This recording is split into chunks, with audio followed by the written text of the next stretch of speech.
Baik, bismillahirrahmanirrahim. Assalamualaikum warahmatullahi wabarakatuh. Halo teman-teman semua, perkenalkan nama saya Alvina dengan NIM A1H124028. Baik, pada video kali ini saya akan memaparkan filsafat ilmu untuk memenuhi tugas mata kuliah filsafat pendidikan dari Ibu dosen pengampu Ibu Siti Rahmaniyar Abu Bakar SPD MPD. Masuk pada bab 1, ruang lingkup filsafat ilmu. Bagian A. Ilmu sebagai objek kajian filsafat. Pada dasarnya, setiap ilmu memiliki dua macam objek, yaitu objek material dan objek formal. Objek material adalah sesuatu yang dijadikan sasaran penyelidikan seperti tubuh manusia. Tubuh manusia adalah objek material ilmu kedokteran. Adapun objek formalnya adalah metode untuk memahami objek material tersebut, seperti pendekatan induktif dan deduktif. Filsafat sebagai proses berpikir yang sistematis dan radikal juga memiliki objek material dan objek formal. Objek material filsafat adalah segala yang ada. Ilmu sebagai objek kajian filsafat sepatutnya mengikuti alur filsafat, yaitu objek material yang didekati lewat pendekatan radikal, menyeluruh, dan rasional. Karena itu, filsafat oleh para filosof disebut sebagai induk ilmu, sebab dari filsafat telah ilmu modern dan kontemporer berkembang sehingga manusia dapat menikmati ilmu dan sekaligus buahnya, yaitu teknologi. Awalnya filsafat terbagi pada teoretis dan praktis filsafat. Teoretis mencakup metafisika, fisika, matematika, dan logika.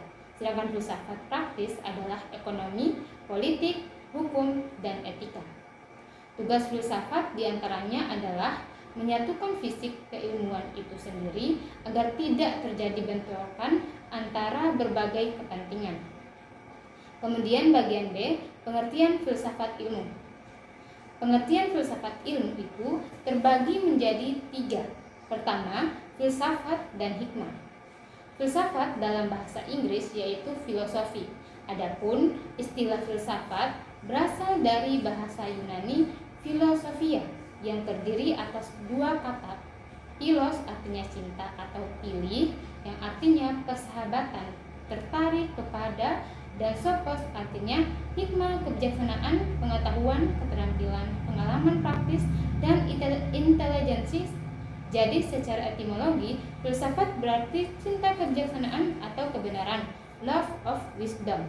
Orangnya disebut filosof, yang dalam bahasa Arab disebut filosof.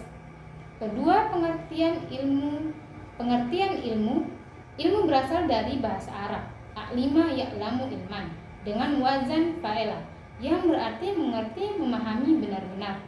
Asmu itulah memahami pelajaran filsafat. Dalam bahasa Inggris disebut science, dari bahasa Latin scientia atau pengetahuan. Scire mengetahui sinonim yang paling dekat dengan bahasa epistem. Jadi, pengertian ilmu yang terdapat dalam Kamus Bahasa Indonesia adalah pengetahuan tentang suatu bidang yang disusun secara bersistem menurut metode-metode tertentu yang dapat digunakan untuk menerangkan gejala-gejala tertentu di bidang pengetahuan itu. Mulai di Kartanegara mengatakan bahwa ilmu adalah any organism knowledge. Ilmu dan sains menurutnya tidak berbeda, terutama sebelum abad ke-19. Tetapi setelah itu, sains lebih terbatas pada bidang-bidang fisik atau indrawi pada bidang-bidang non-fisik seperti metafisika. Ketiga, persamaan dan perbedaan filsafat dan ilmu. Berikut persamaan filsafat dan ilmu. Keduanya mencari rumusan yang sebaik-baiknya menyelidiki objek selengkap-lengkapnya sampai ke akar-akarnya. 2. Keduanya memberikan pengertian mengenai hubungan atau koheren yang ada antara kejadian-kejadian yang kita alami dan mencoba menunjukkan sebab-sebabnya. 3. Keduanya hendak memberikan sintetis, yaitu suatu pandangan yang yang bergantian dengan keduanya. 4. Keduanya mempunyai metode dan sistem. Yang kelima, keduanya hendak memberikan penjelasan tentang kenyataan seluruhnya timbul dari hasrat manusia, objektivitas akan pengetahuan yang lebih mendasar. Adapun perbedaan filsafat dan ilmu adalah sebagai berikut. 1. Objek material atau lapangan filsafat itu bersifat universal atau umum, yaitu segala sesuatu yang ada atau realita, sedangkan objek material ilmu atau pengetahuan ilmiah itu bersifat khusus dan empiris. Artinya, ilmu hanya terfokus pada disiplin bidang masing-masing secara kaku dan berkotak-kotak.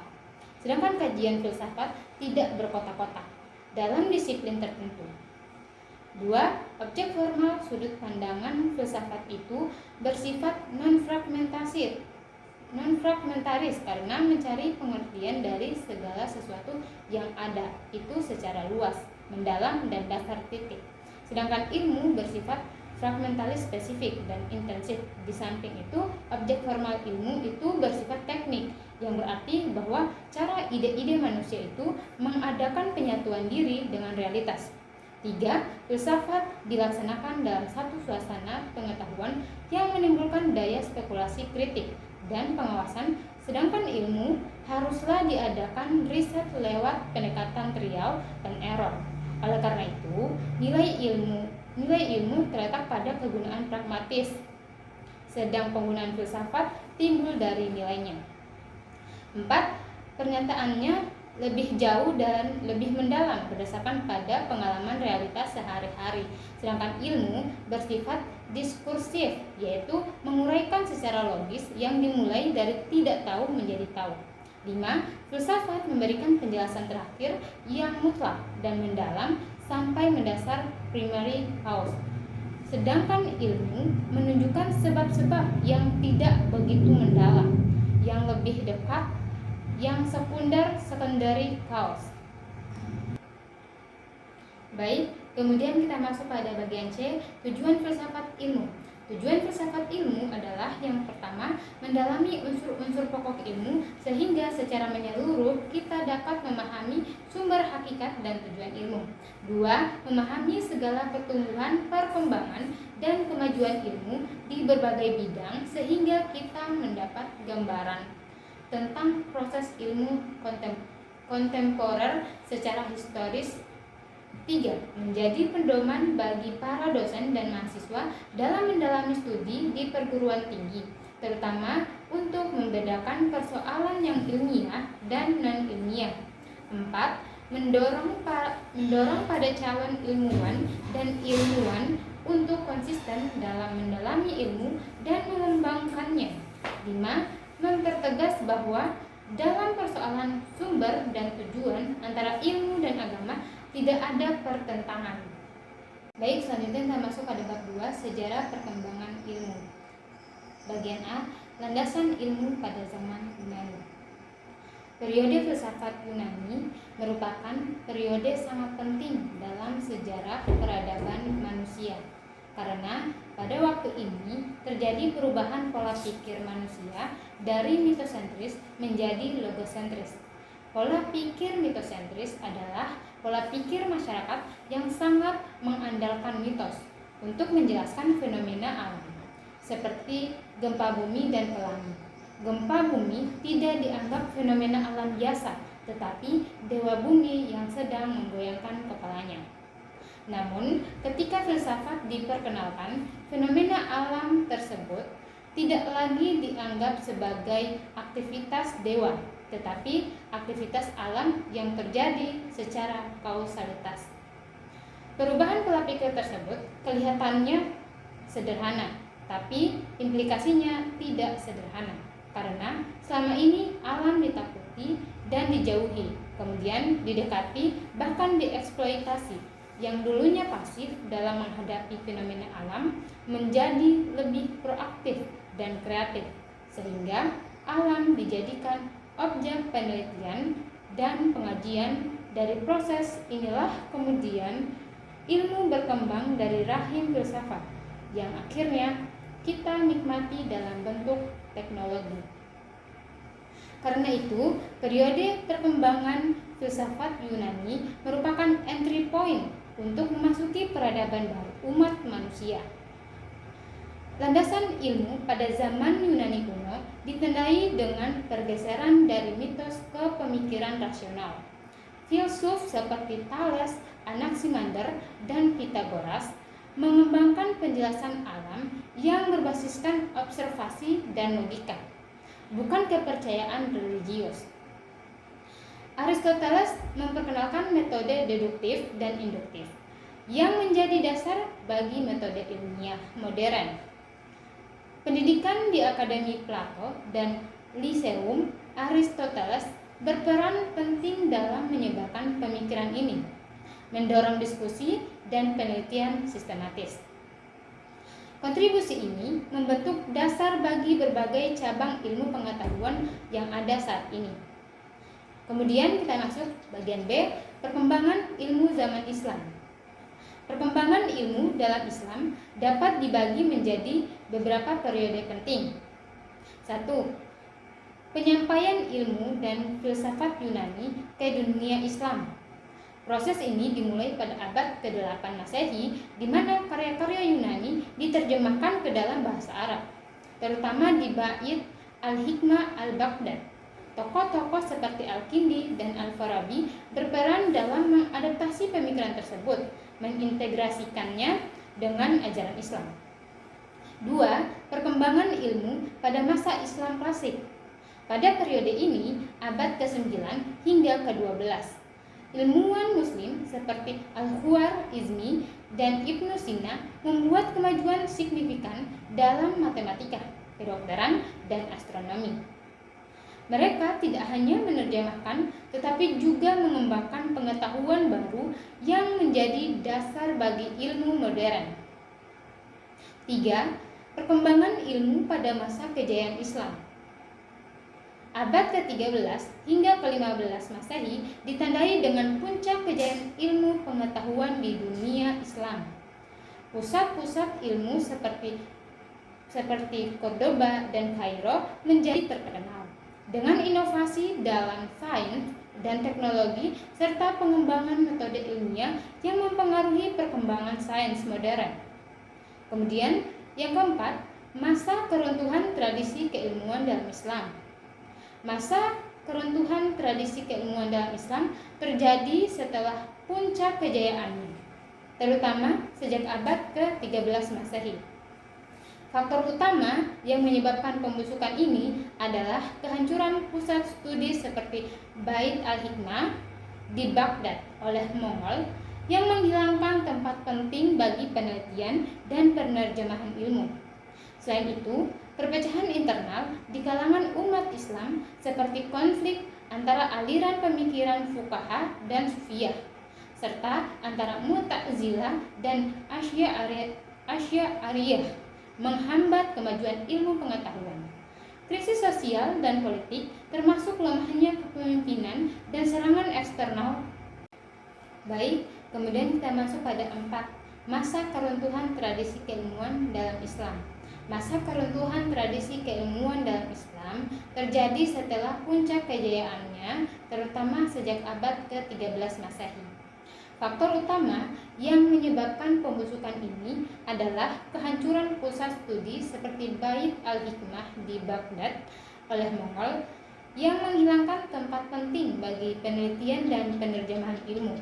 Selain itu, perpecahan internal di kalangan umat Islam seperti konflik antara aliran pemikiran fuqaha dan sufiyah, serta antara Mu'tazilah dan Asy'ariyah menghambat kemajuan ilmu pengetahuan. Krisis sosial dan politik termasuk lemahnya kepemimpinan dan serangan eksternal juga berkontribusi pada stagnasi intelektual, penutupan pintu ijtihad dan meningkatkan dogmatisme lebih jauh memperbaiki keadaan menyebabkan kebekuan dalam pemikiran dan hilangnya relevansi lembaga pendidikan Islam. Kemudian kita masuk pada bagian C, kemajuan ilmu zaman Renaissance dan modern. Kemajuan ilmu pengetahuan pada masa Renaissance dan modern ditandai dengan transformasi besar dalam berbagai bidang pengetahuan. 1. Zaman Renaissance abad ke-14 hingga ke-17 muncul sebagai reaksi terhadap dominasi gereja dan kegelapan abad pertengahan, menekankan pentingnya humanisme, rasionalisme, dan empirisme.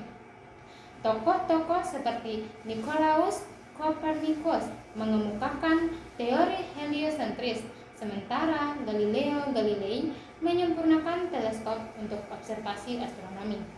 Penemuan ini mendorong kemajuan dalam ilmu pengetahuan dan teknologi, serta memperluas pemahaman manusia tentang alam semesta. 2. Zaman modern yang dimulai pada abad ke-17 melanjutkan perkembangan ini dengan munculnya metode ilmiah yang sistematis. Ilmuwan seperti Isaac Newton memberikan kontribusi signifikan dalam fisika dan matematika, membangun dasar bagi ilmu pengetahuan modern. Aliran filsafat seperti rasionalisme dan empirisme semakin mendominasi pemikiran, menekankan pentingnya logika dan pengalaman dalam pencairan pengetahuan. Secara keseluruhan, kedua periode ini membawa perubahan revolusioner yang membentuk dasar bagi perkembangan ilmu pengetahuan hingga saat ini. 3. Ilmu yang berbasis rasionalisme dan empirisme merupakan dua pendekatan filosofis utama dalam pengembangan pengetahuan. Rasionalisme menekankan bahwa akal dan pikiran logistik adalah sumber utama pengetahuan. Dengan tokoh-tokoh seperti René Descartes dan Baruch Spinoza berkontribusi pada pemikiran ini. Mereka berargumen bahwa pengetahuan dapat diperoleh melalui deduksi logistik tanpa bergantung pada pengalaman indrawi. Sebaliknya, empirisme berpendapat bahwa pengalaman dan observasi adalah sumber utama pengetahuan. Dengan tokoh-tokoh seperti John Locke dan David Hume menekankan pentingnya data empiris dalam pembentukan pengetahuan. Keduanya sering saling melengkapi dalam metode ilmiah, di mana rasionalisme membantu menjelaskan data empiris, sementara empirisme menyediakan dasar untuk menguji teori-teori rasionalis. Pendekatan ini telah menjadi landasan bagi banyak disiplin ilmu modern, termasuk sains dan filsafat. 4. Perkembangan filsafat pada zaman modern dimulai sekitar abad ke-17 hingga awal abad ke-20. Ditandai dengan transisi dari pemikiran abad pertengahan yang terikat oleh dogma gereja menuju pendekatan yang lebih rasional dan empiris. Zaman ini dimulai dengan Renaissance yang memicu kebangkitan minat terhadap ilmu pengetahuan dan humanisme. Tokoh-tokoh seperti Leonardo da Vinci dan Galileo Galilei berkontribusi pada kemajuan ilmiah dengan penemuan-penemuan baru. Selanjutnya, gerakan pencerahan Aufklärung pada abad ke-18 menekankan pentingnya akal dan pengalaman sebagai sumber pengetahuan, melahirkan aliran-aliran seperti rasionalisme dan empirisme. Filsuf seperti René Descartes dan John Locke memainkan peran penting dalam mengembangkan ide-ide ini. Pada periode ini, otoritas gereja semakin berkurang, memberikan ruang bagi pemikiran kritis dan inovasi. Perkembangan filsafat modern juga mencakup munculnya aliran-aliran seperti idealisme, positivisme, dan eksistensialisme yang memperluas cakupan pemikiran filosofis. Namun, proyek filsafat modern mengalami kritik yang memunculkan era postmodern, di mana filsuf baru melihat kebenaran absolut dan mengedepankan pluralisme dalam pemikiran. Secara keseluruhan, perkembangan filsafat pada zaman modern mencerminkan pencairan manusia akan kebebasan berpikir dan pemahaman yang lebih dalam tentang eksistensi dan realitas. Kemudian kita masuk bagian D. Kemajuan ilmu zaman kontemporer. Yang dimaksud dengan zaman kontemporer dalam konteks ini adalah era tahun-tahun terakhir yang kita jalani hingga saat sekarang ini. Hal yang membedakan pengamatan tentang ilmu di zaman modern dengan zaman kontemporer adalah bahwa zaman modern adalah era perkembangan ilmu yang berawal sejak sekitar abad ke-15. Sedangkan zaman kontemporer memfokuskan sorotannya pada berbagai perkembangan terakhir yang terjadi hingga saat sekarang. Berikut ini beberapa contoh perkembangan ilmu kontemporer. Yang pertama itu ada santri, priai, dan abangan. Kedua ada teknologi rekayasa genetika. Yang ketiga ada teknologi informasi. Yang keempat ada namanya teori partikel elementer. Baik, kita lihat pada bab 3 pengetahuan dan ukuran kebenaran. Bagian A, definisi dan jenis pengetahuan. 1. Jenis pengetahuan. Beranjak dari pengetahuan adalah kebenaran dan kebenaran adalah pengetahuan, maka di dalam kehidupan manusia dapat memiliki berbagai pengetahuan dan kebenaran. Burhanuddin Salam mengemukakan bahwa pengetahuan yang dimiliki manusia ada 4. Pertama, pengetahuan biasa. Kedua, pengetahuan ilmu. Ketiga, pengetahuan filsafat. Dan keempat, pengetahuan agama. Kita masuk pada yang kedua, perbedaan pengetahuan dengan ilmu. Adapun salah satu yang dimiliki oleh pengetahuan ilmu adalah harus memiliki objek tertentu, yaitu formal dan material, dan harus bersistem atau runtut. Ini adalah suatu bentuk aktivis manusia yang dengan melakukannya umat manusia memperoleh suatu pengetahuan dan senantiasa lebih lengkap dan lebih cermat tentang alam di masa lampau, sekarang dan kemudian hari, serta suatu kemampuan yang meningkat untuk menyesuaikan dulunya pada dan mengubah lingkungannya serta mengubah sifat-sifatnya sendiri. Dapat disimpulkan bahwa pada dasarnya pengetahuan berbeda dengan ilmu. Perbedaan itu terlihat dari sifat sistematik dan cara memperolehnya. Perbedaan tersebut menyangkut pengetahuan prailmiah atau pengetahuan biasa. Sedangkan pengetahuan ilmiah dengan ilmu tidak mempunyai perbedaan yang berarti. Kemudian kita masuk pada bagian B, hakikat dan sumber pengetahuan. Pengetahuan berkembang dari rasa ingin tahu yang merupakan ciri khas manusia karena manusia adalah satu-satunya makhluk yang mengembangkan pengetahuan secara sungguh-sungguh. 1. Hakikat pengetahuan. Pengetahuan pada dasarnya adalah keadaan mental state. Mengetahui sesuatu adalah menyusun pendapat tentang suatu objek, dengan kata lain menyusun gambaran tentang fakta yang ada di luar akal. Ada 2 teori untuk mengetahui hakikat pengetahuan itu, yaitu realisme dan idealisme. 2. Sumber pengetahuan. Yang pertama, empiris. Dengan indranya, manusia dapat mengatasi taraf hubungan yang semata-mata fisik dan masuk ke dalam medan internet walaupun masih sangat sederhana.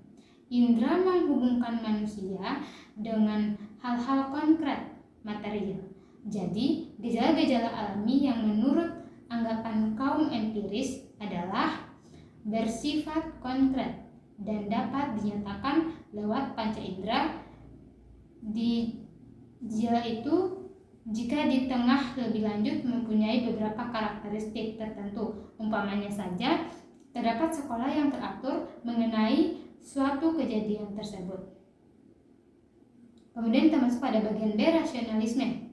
Aliran ini menyatakan bahwa akal adalah dasar kepastian pengetahuan.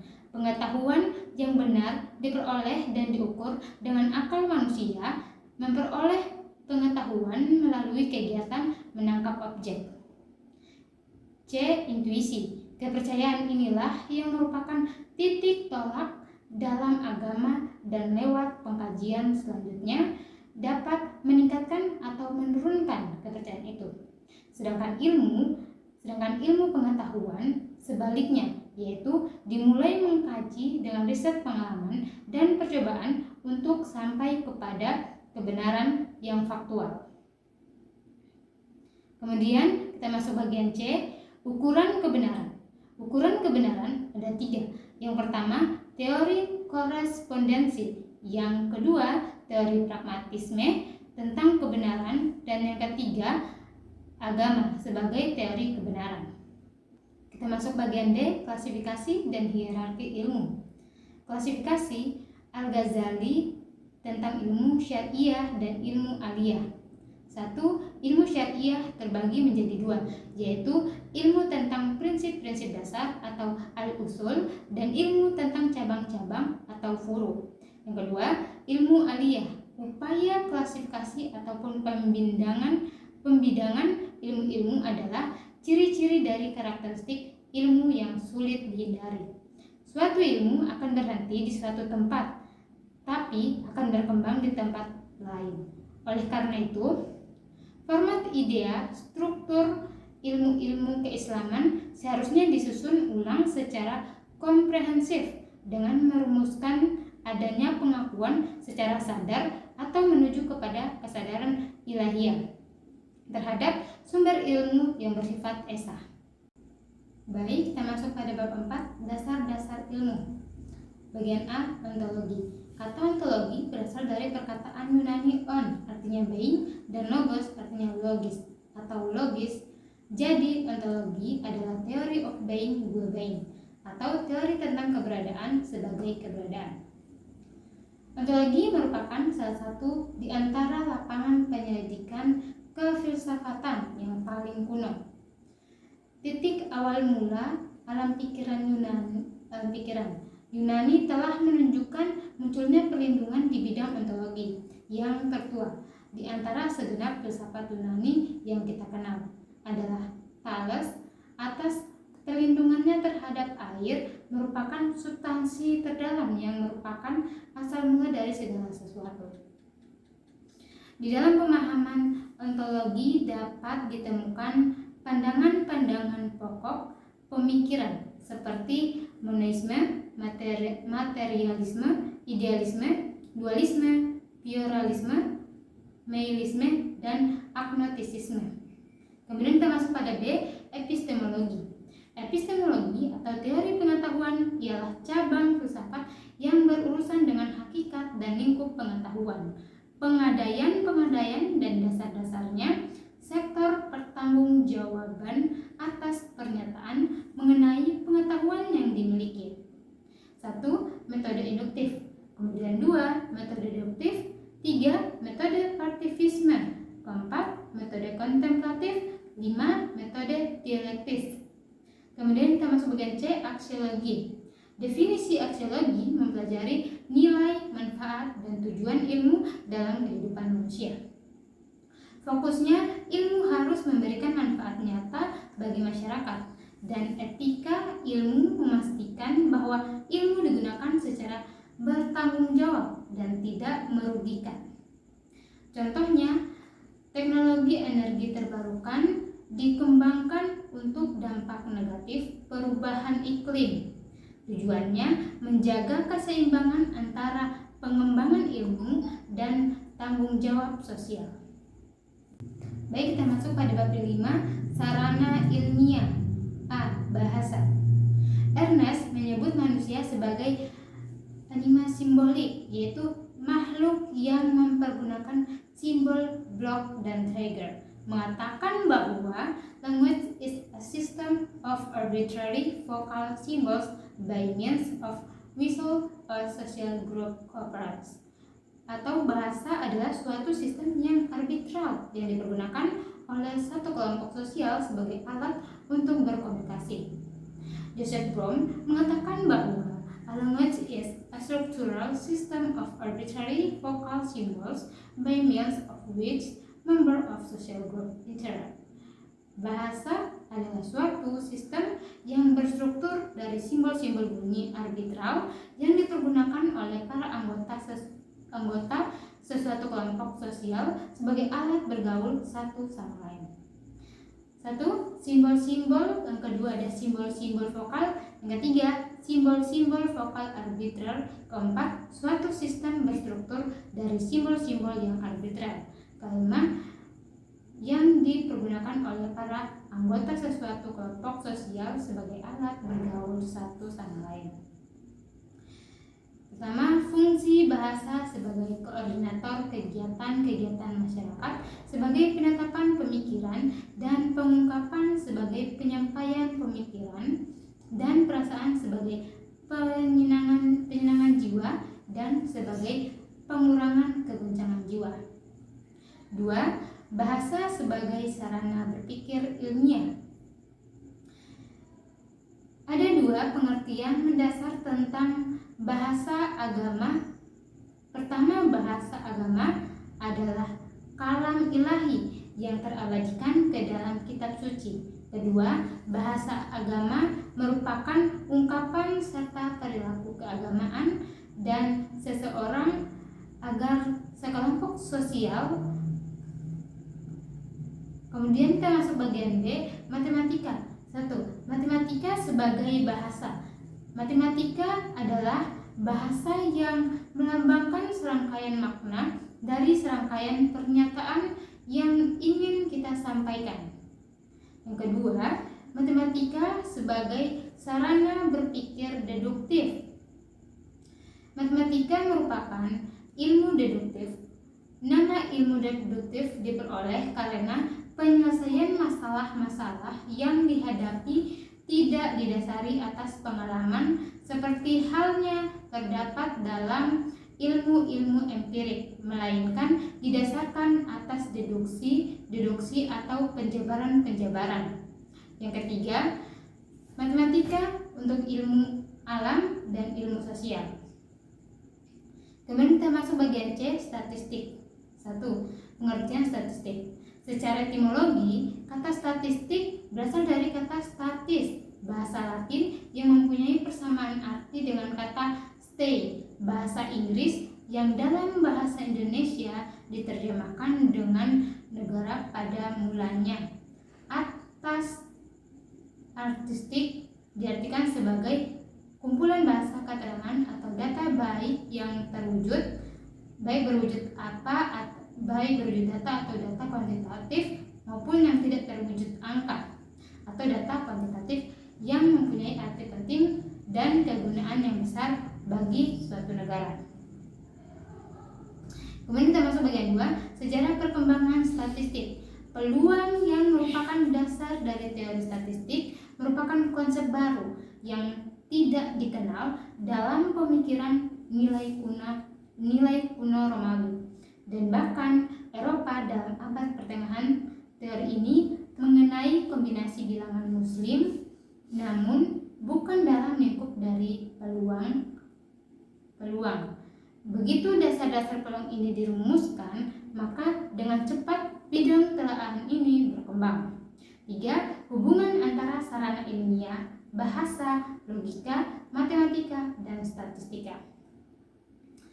Sebagaimana telah dibahas sebelumnya, untuk dapat melakukan kegiatan berpikir ilmiah dengan baik, diperlukan sarana yang berupa bahasa, logika, matematika, dan statistika. Jadi, bahasa merupakan alat komunikasi yang verbal yang dipakai dalam seluruh proses berpikir ilmiah, di mana bahasa menyampaikan jalan pikir tersebut.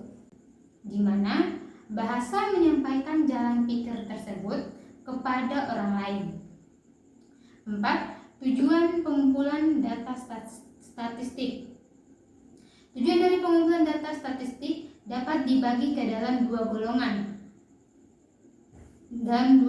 besar, yaitu secara kasar dapat dirumuskan sebagai tujuan kegiatan praktis dan kegiatan keilmuan.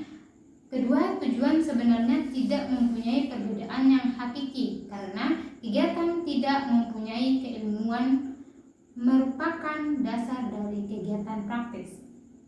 Kelima, statistika dan cara berpikir induktif. Ilmu secara sederhana dapat didefinisikan sebagai pengetahuan yang telah teruji kebenaran. Semua pernyataan ini adalah sesuai faktual, di mana konsekuensinya dapat diuji baik dengan jalan mempergunakan panca indera maupun dengan alat-alat yang membantu panca indera tersebut. 6. Peranan statistika dalam tahap-tahap metode keilmuan. Suatu sikap bukan menyampaikan sekumpulan pengetahuan mengenai objek tertentu, melainkan merupakan sekumpulan metode dalam memperoleh pengetahuan. Keilmuan sejauh apa yang menyangkut metode sebenarnya, tak lebih dari apa yang dilakukan seorang dalam mempergunakan pikiran-pikiran tanpa ada sesuatu pun yang membatasinya. Walaupun begitu, sangat menolong untuk mengenal langkah-langkah yang lazim dipergunakan dalam kegiatan keilmuan yang dapat dirinci sebagai berikut. 1. Observasi. 2. Hipotesis. 3. Ramalan. 4. Pengujian kebenaran. Kemudian penerapan statistika. Metode statistika secara meningkat makin sering dipergunakan dalam kegiatan yang salah satu unsur umumnya dihadapi oleh para manajer adalah keharusan untuk mengambil keputusan dalam keadaan yang tidak tentu. Statistika diterapkan secara luas dalam hampir semua pengambilan keputusan dalam bidang manajemen. Statistika diterapkan dalam penelitian pasar, penelitian produksi, kebijaksanaan penanaman modal, kontrol kualitas, seleksi pegawai, kerangka percobaan, industri, ramalan ekonomi, auditing, pemilihan risiko dalam pemberian kredit, dan masih banyak lagi. Kemudian kita masuk pada D, logika. Logika adalah sarana untuk berpikir sistematis, valid, dan dapat diperlukan. Karena itu, berpikir logis adalah berpikir sesuai dengan aturan-aturan berpikir. Seperti setengah tidak boleh lebih daripada 1. Aturan cara berpikir yang benar. Kondisi adalah hal-hal yang harus ada supaya sesuatu dapat terwujud, dapat terlaksanakan. Untuk berpikir baik, yakni berpikir benar, logis, dialektis, juga dibutuhkan kondisi tertentu. 2. Klasifikasi. 3. Aturan definisi.